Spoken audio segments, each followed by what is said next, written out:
Muy buenos días a todos los amigos politécnicos y demás personas que nos vean y nos escuchen. Un servidor, soy el ingeniero Víctor Fernando Calvo Ortiz, vicepresidente de esta Asociación de Egresados Politécnicos. El ingeniero Francisco Calvo Alegría es el secretario del Consejo Directivo, y la ingeniera es la secretaria del Foro Politécnico, que tuvimos el año pasado y que nuevamente vamos a actualizar. Entonces, siempre platicamos sobre algunos aspectos técnicos, pues derivados inclusive de, del, este, de nuestra escuela, que tiene que ver con la técnica al servicio de la patria. Hoy queremos platicar respecto a las atlas de riesgo, que sirven mucho para regular el crecimiento ordenado en las ciudades. El caso de Tuxtla Gutiérrez es una gran necesidad para evitar problemas en la infraestructura y en las personas. Voy a ceder la palabra a la ingeniera Gloria para que nos comente algo al respecto. Buenos días, pues es un gusto estar aquí con los colegas de la Asociación del Politécnico Nacional. Con base en algunas experiencias que hemos tenido aquí desde que se inicia el trabajo de las atlas de riesgo, pues tenemos la idea de que estos atlas pueden ser un complemento muy valioso si en realidad tienen más allá de un panorama de esquema, también datos valiosos, las situaciones de comportamientos de suelo, que esto ya tiene que ver con parámetros técnicos y que deberían de justificar el ordenamiento territorial. La planificación urbana, que también debe ser preventiva ante estas situaciones para precisamente evitar tantas tragedias, ¿no? Hasta pérdidas de vidas humanas. Y pues en lo concerniente a esto es una leve introducción. Vamos a ver cómo nos dirigen las preguntas. Gracias. Un saludo a nuestro presidente. El día de hoy está fuera de la ciudad, pero muy gustosamente Miguel Víctor y un servidor recibimos en nuestras instalaciones a la maestra Gloria. Sea usted bienvenida. Es un tema que nos ocupa el día de hoy de las charlas politécnicas, donde considero que hay mucho que aportar de nuestros compañeros egresados politécnicos, porque la pregunta que yo le haría, maestra, es ¿a cuántos técnicos? Sé que esto es multidisciplinario, pero ¿quiénes serían las profesiones más relevantes para, en este caso, sé que hay un atlas de riesgo, para actualizarlo, para presentar una nueva propuesta? Nuestra asociación pues, tiene todas las profesiones. Tal vez los que más hemos inclinado somos nosotros los ingenieros civiles, pero pues también hay muchos geólogos. Pero pues la pregunta sería, maestra, bueno, ¿a cuántas carreras, cuántos compañeros necesitamos integrar para, para la actualización y para la aportación de mejoras a un atlas de riesgo para tanto para nuestra ciudad y como para todo nuestro hermoso estado de Chiapas? En lo correspondiente a la intención de datos de riesgo, pues es abarcar todos los requerimientos que tiene un sitio, ¿no? Desde su base.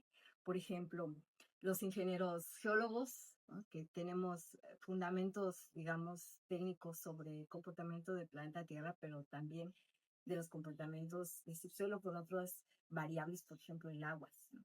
Entonces, las regiones de Chiapas, las bellas regiones de Chiapas están muy influenciadas por este factor. Entonces los datos de riesgo pues deben girar en torno a esta situación, ¿sí? Ese comportamiento de subsuelo pues nos puede dar posteriormente algunas alertas en cuanto a problemas que probablemente se pudieran prevenir, por ejemplo, deslizamientos, derrumbes, colapsos, hundimientos, etcétera, que en el atlas de riesgo pues están ya asignados porque desde Senapred, desde la Ciudad de México, ya los tienen muy bien categorizado, catalogado, pero que algunas cuestiones de estos elementos sí son aplicables para los sitios del Estado, en algunos sitios y en otras no. Entonces, sí se requiere que los profesionistas, por ejemplo, en el caso de los egresados del Politécnico, donde la mayoría son ingenieros civiles, ¿sí?, estén integrados con ingenieros geólogos, con ingenieros topógrafos, con ingenieros en diversas especialidades dentro, por ejemplo, de la ingeniería civil, los ingenieros hidráulicos. Ya que en el estado hay varios que se han destinado a hacer ese tipo de trabajos porque obviamente el estado así lo permite y se requiere.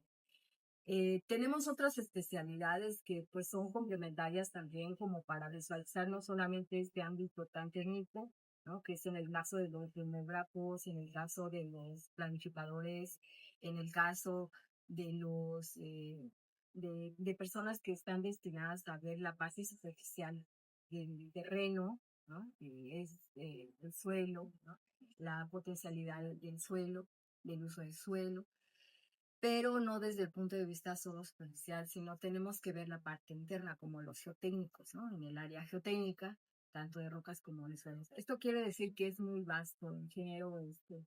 Dentro de nuestras disciplinas, de ingeniería, afortunadamente tenemos varias áreas que son muy importantes para las edificaciones, para la construcción, para la planeación, y que deben ser consideradas previo a ese tipo de trabajos que ya se estén realizando o se vayan a realizar. Sí. Ujú.